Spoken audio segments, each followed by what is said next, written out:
Yo, what it do? It's your boy T-Lee, and I'm back with another fire reaction. Today we're gonna be reacting to Chillin' Scares, 5 most disturbing fortune threads.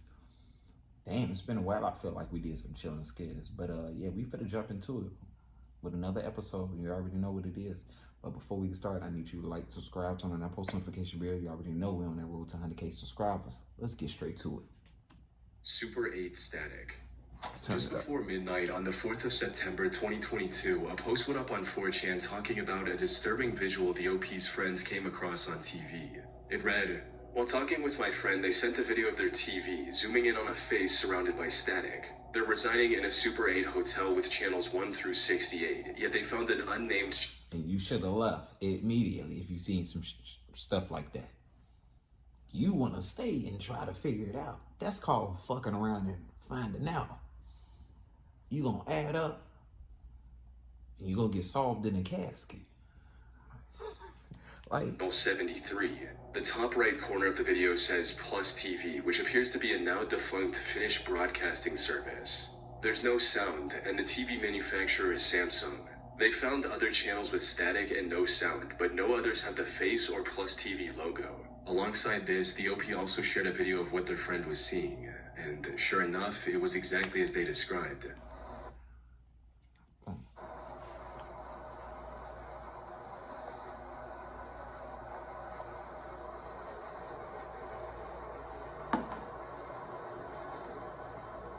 A few minutes later, I would have been running out, but also uploaded a picture of the channel guide for the hotel their friend was staying at. It listed 68 channels, providing that the very existence of the 73rd channel was an anomaly in and of itself. Naturally, this thread went viral within hours, with hundreds of users trying to figure out the answer to the mystery. A mystery that only deepened further when the friend that was staying at the hotel got directly involved with the conversation.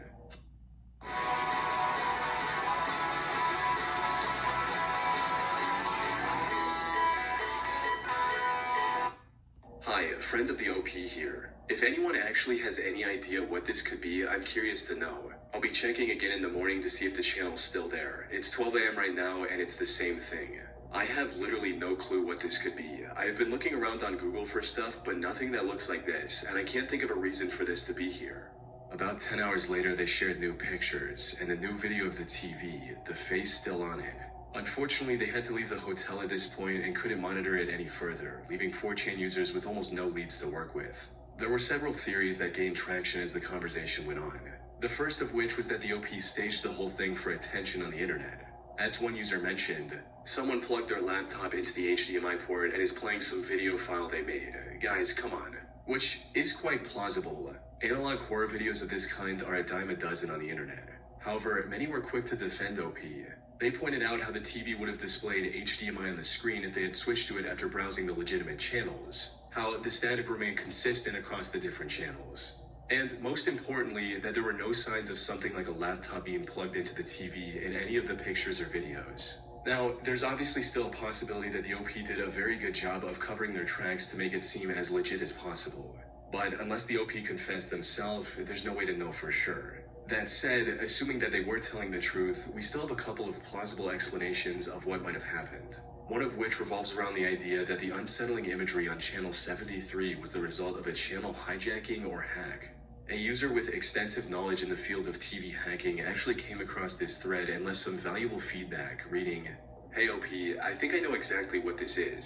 So, back in the day when analog TVs were more common, there was a nefarious hobby for nerds called TV pirating. This is where you hijack an unused low-frequency channel from nearby and can broadcast whatever you want on it. I used to do it quite often in Topeka, both on TV and radio. Anyway, it's still common in some places." So basically you just fuck with people. Just like they do on the internet. All this troll and scan a person, and the whole time somebody playing behind the screen. That's what it is. Harder to not get caught or be shut down automatically in a matter of seconds. So what TV pirates do now is run a very low quality test with static and a symbol in the center to broadcast a recognizable symbol and test if it works, while also being an inside joke to other TV pirates who they may know online or IRL. Put simply, someone else staying at the same Super 8 hotel likely hacked into their TV networking system and broadcasted this low-quality but still recognizable image for nothing but fun. This would also explain why there were more than 68 channels on the TV. Presumably, the hacker enabled them and then used one of them to conduct his experiment. Since if they interrupted one of the normal channels, there was a higher chance that someone from the hotel staff would find out sooner and shut them down. Even the OP's friend, who witnessed the disturbing imagery firsthand, agreed that this was the most likely explanation.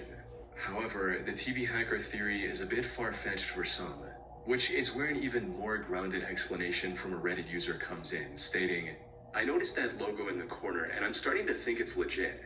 Hotels have their own modulators for their TV systems so they can combine stations from multiple sources, satellite, OTA, internal, etc., and assign the channels as they see fit. Modern ATSC or IP-based systems are fairly expensive, so it's still common to see cheaper places holding on to their old analog infrastructure like what we see in the video. Anyone that's old enough to remember the days of analog TV knows that it isn't an all-or-nothing affair like modern digital TV. An analog signal will gradually fade into the snow as the signal weakens. So I'm thinking the motel used to have more channels available in the past. Someone probably left the cable hooked up to the input for channel 73 with the other end unterminated. This dangling cable could act as an antenna and pick the signal from another channel connected with a poorly shielded cable. It's a weak signal being picked up by a crappy antenna in a system that wasn't meant to be used wirelessly, so not much picture is going to make it through. In this case, the face and the logo were the only parts bright enough to make it through. I bet if OP flipped through all the channels, they'd find one with the same logo in the corner." As for the origins of the creepy face, there are several theories on that as well. To some, it reminded them of the floating head imagery in the music video for Burning Down the House by a band called Talking Heads. One user also enhanced the otherwise low resolution, which to some made the face look like a serial killer.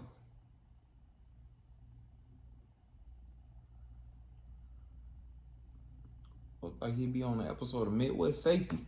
Like a portrait of Arnold Schwarzenegger. Unfortunately, no one was able to figure out exactly where the original image came from. The 4chan thread stayed active for about 9 days, but when no one was able to find any concrete answers, most users lost interest and moved on, leaving the mystery of the Super 8 static channel unsolved to this day. Something I've caught myself doing way more often than I should is laying in the... Don't run no ass over it. Don't run no ass over here, buddy. Buddy old pal, bucko. Thanks for partnering with us. Okay. Christmas present. Alright. On the 20th of December 2018, a post appeared on the B or random board of 4chan with a vague statement from OP reading, "Be here in B 23/12/2018, GMT +1. You don't want to miss this." One user asked for more information, writing, "What am I in for?" To which the OP gave a rather ominous reply stating, "Let's just say it's my Christmas present for you." The OP went dark after posting this reply and didn't make any other posts until 3 days later, just as he promised. "Sorry guys, 2 beers left and I will go for it. It will ruin my life for years, so I need to get some courage."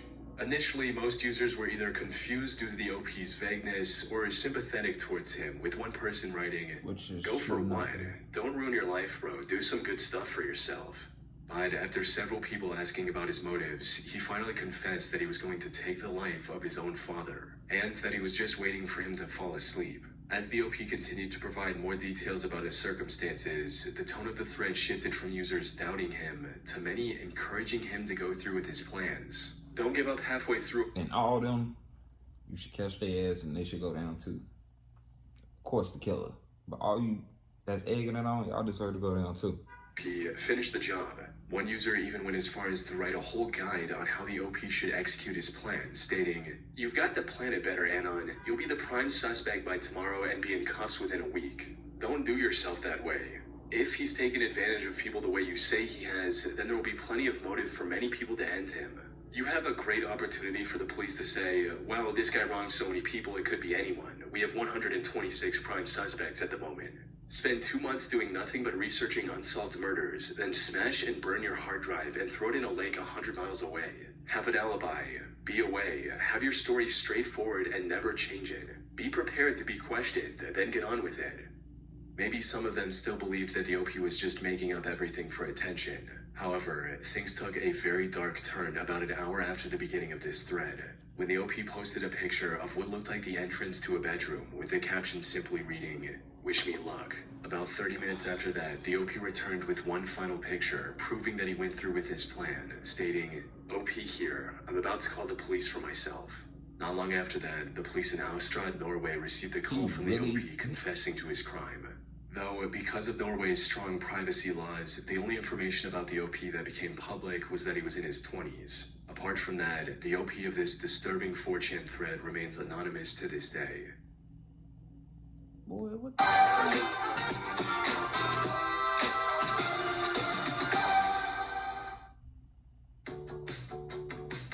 My man's really went through for the plan. For what? I don't know. I need a valid reason why. Grand Rapids Diner. On the 20th of August 2019, an anonymous person started a thread discussing some extremely unsettling activity he noticed at an abandoned building near his home. However, what sounded like nothing more than a conspiracy creepypasta turned into a disturbing mystery involving shady shell companies, mysterious sightings, and the potential disappearance of 3 people who went looking for more evidence. The post read, "You X-Files want to solve a real conspiracy? 1634 Quick, Grand Rapids, Michigan was once a popular restaurant called Isaac's that opened shop in the mid-1990s. After the owner Isaac died from lung cancer, his widow and son kept it running for a few years before ultimately closing down and selling the building in the early parts of 2014. A strange couple in their 40s purchased it shortly thereafter with the intention of turning it into a coffee shop. They painted the exterior, put a lamp in the middle of the building, taped garbage bags over the windows, and that's how it sat until present day. It was in the fall of 2015 when weird stuff started happening. It was not uncommon to see 2 or 3 SUVs pull into the premises, bring in a group of young children, and then see the adults leave, but never catch sight of the children again. The reason I'm posting this is because I was just walking my dog past the building tonight when I saw a kid about 10 or 11 pull down a corner of one of the garbage bags taped over the window and proceeding to pound on the glass as if trying to get my attention. I pulled out my camera to get a pic.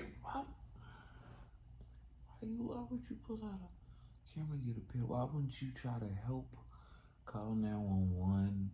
They don't have polices in that town? They don't believe in polices?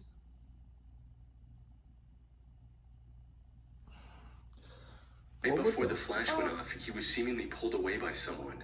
I stood around for several more Unless minutes, they but the building trolling, seemed like, empty from that point I forward. don't know. The police were When called, was this? showed up, flashed their lights in the window, and didn't see anything and just took off. No one is taking this seriously. I'm telling you, something nefarious is going on here. Put simply, the OP was implying that this abandoned building was the operating ground for a trafficking ring of sorts. Which does sound a bit out there at first, with some even accusing the OP of straight up making the whole thing up. That is, until people started looking into it. And what they discovered was concerning to say the least. For starters, users uncovered the fact that the property was owned by a company called Humanix LLC, which to some sounded a lot like a mix of words human and trafficking. The company's headquarters were publicly listed as a house just a 7-minute drive away from the abandoned diner. And visiting the place on Google Street View from 2019 shows an SUV and a van parked outside, just like the OP claimed in his post. At one point, the Street View car also captured a handful of children in the house's yard, which some used as evidence of something shady going on. However, from the looks of things, these children were just playing in the yard with no fence or supervision. So, if they were truly being trafficked, there was nothing stopping them from running away. But still, the evidence supporting OP's claims was continuing to pile up. Another strange thing about Humanix was that it had a reported yearly revenue of over $92,000, despite no one being able to find any information on where this revenue came from. As for the listed owner of Humanix, that turned out to be an IT professional named Ray. However, he didn't list anything about Humanix on his LinkedIn profile, which would make sense if he was truly using the company for illegal activities. Lastly, the photo OP uploaded with his original post also turned out to have a crucial piece of evidence. You see, in order to confirm the OP was and then you have a house back there, and they don't.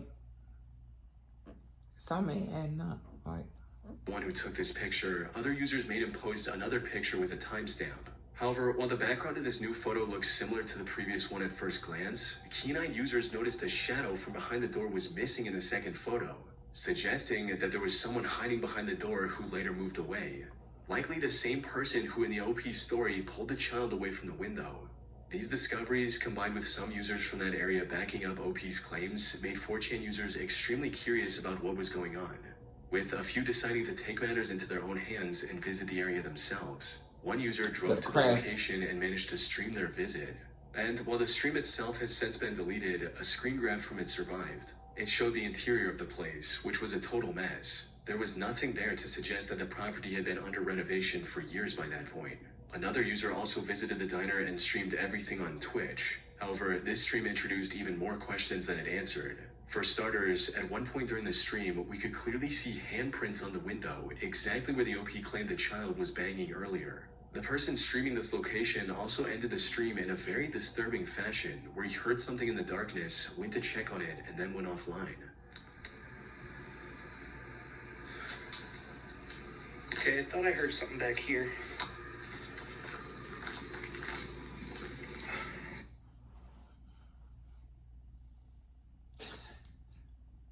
Man, white people. You're hilarious. He said, I thought I heard something back there, and proceeded to go back there. Like, can't nobody just jump out of there, pop your ass, stab your ass, grab your ass, and you know, throw some stuff in your eye, distract you, then pull you back there. Like, why? Why? Nope. Okay.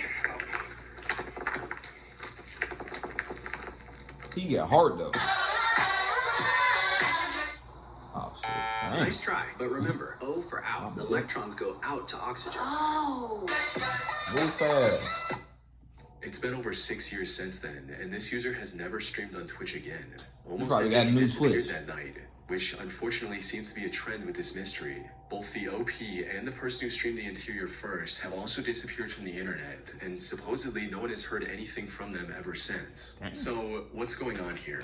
Was this abandoned diner actually connected to a trafficking business? Well, given everything we've seen, that's not out of the realm of possibility. The place even had a spacious basement with plenty of space for nefarious activities. One of the main arguments against this theory is that the building is surrounded by homes on all sides, so surely someone in the neighborhood might have reported some suspicious activity. However, something that goes against this assumption is the fact that the Grand Rapids area has 10 times the national average of people on the sex offender registry.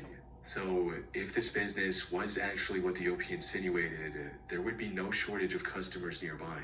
Though, one part of the story that we haven't talked about yet is the second address linked to Humanix. It corresponds to a massive house about 20 minutes away from the shady diner. Looking up the residence of this home leads to a couple named Sam and Leah, who could be the couple the OP mentioned in his post. Something notable about Sam and Leah, however, is that they were the foster parents of up to 8 kids at the time, which explains the many kids of similar age playing in the yard of their other property. And given how rigorous the foster system is in the US, it would not be easy for them to traffic the children they adopted without anyone noticing.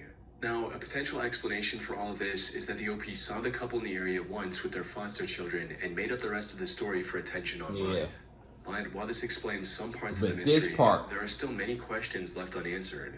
For instance, how was Humanix making so much money without providing any product or service? Why would Sam and Leah take their foster children to an under-renovation building in the first place? And why did the 3 people investigating this mystery Like, what if they like behind these walls and you don't even know? Like, an I don't know. under-renovation building in the first place? And why did the 3 people investigating this mystery completely disappear from the internet without a trace? Unfortunately, it's been over 6 years since the original post went up. Oh, that's The diner has since 2019. been sold to someone else. Oh, okay. And no one has been able to find any concrete evidence of the trafficking theory ever since. Whatever the deal with this Grand Rapids diner was, whether nefarious or completely innocent, it will likely remain a mystery for the foreseeable future.